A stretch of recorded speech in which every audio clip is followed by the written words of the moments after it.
It's the biggest competition in the world, where the best players get to strut their stuff and demand the world's attention. And at the end of it all, there's a chance for one team, one player, to write their name into the history books and seal eternal glory for their country.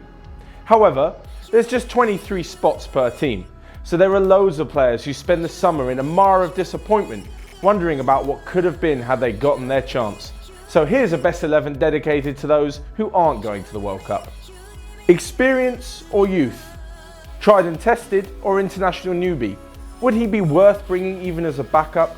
These are just a few of the questions that must have been going through Gareth Southgate's head as he made his goalkeeper World Cup choices.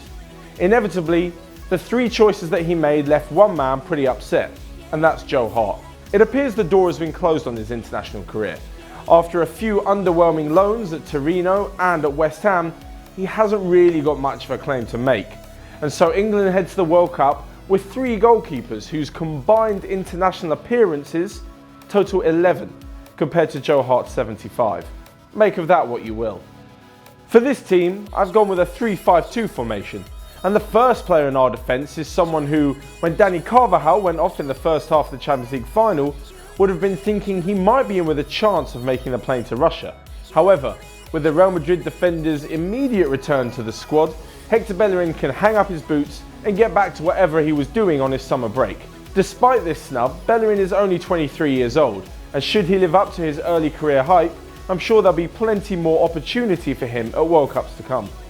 One of the most iconic scenes of the 2014 World Cup was the pictures of the Brazilian players with tears falling from their eyes, humiliated and shell-shocked in the aftermath of the 7-1 mauling from opponents Germany in the semi-final. And one player who won't be able to get his revenge this summer is David Luiz. The last few years have seen him lose form and lose his emotion and anger on the pitch with bad performances at Chelsea. It's because of this he hasn't really forced his way back in to Manager Tite's plans. At left back, we have a player who's been subject to a flurry of transfer rumours, reporting that he could leave Juventus for either Man United or Chelsea. Two clubs who wouldn't be put off by the £45 million price tag. However, when it comes to the Brazilian national team, you have to feel sorry for any player trying to take the jersey off Marcelo's back. At age 27, with just 10 caps to his name, it seems like this is a bridge too far for Alexandro, and as is the consistency with Marcelo in the squad, he hasn't even made the plane to Russia. Moving into the centre of midfield, and we have one player who, to be honest, it doesn't even need to bother with international competitions anymore. He's won the lot. Having played in every single international tournament since 2006 and won 3 out of those 6, Cesc Fabregas doesn't really need to try, although he'll still be pretty pissed off at not making the final squad. Why isn't he in the team? Well, at 31 years old, he's not necessarily old, but with Spain having the abundance of quality in midfield, it seems that he doesn't have the legs to compete with his own teammates, never mind with other opponents on the international stage. Now, this next player may drink, he may smoke, he may even say a few things which ruffle a few feathers now and then. But when it comes to giving 110% for the team, look no further than Raja Nainggolan. I say look no further unless you're Roberto Martinez, who has given Nainggolan just 96 minutes of action throughout the whole World Cup qualifying campaign. After that, there wasn't really any way he was going to make the final 23. It seems that in an age where footballers have as much personality as a grape, someone like Nainggolan, an outcast, someone who doesn't conform to the norms, a renegade almost, isn't really appreciated. But for those who watch him, you'll know and understand his special talents, and you'll know that he definitely isn't the same player should he not be the person that he is. Mr. Martinez, I think you've missed a trick here. Our next player's career is a tale of hard luck, misfortune, and ultimately destined to never reach the astronomical heights it did 4 years ago. Having burst onto the scene as a 17-year-old with Dortmund, Mario Götze followed up a successful season transferring to Bayern Munich with writing himself into German folklore by winning the World Cup in extra time against Argentina.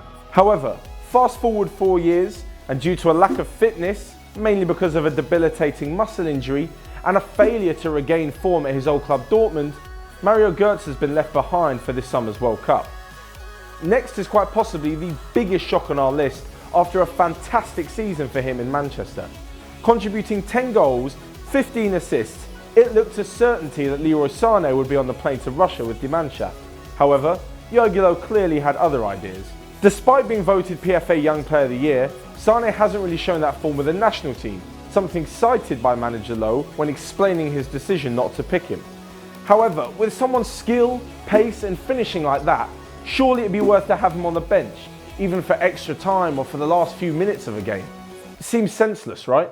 He's an absolute game changer, and leaving one of the best players in the world, never mind even in your team, with a value of 81 million showing just how valued he is, seems absolutely mental.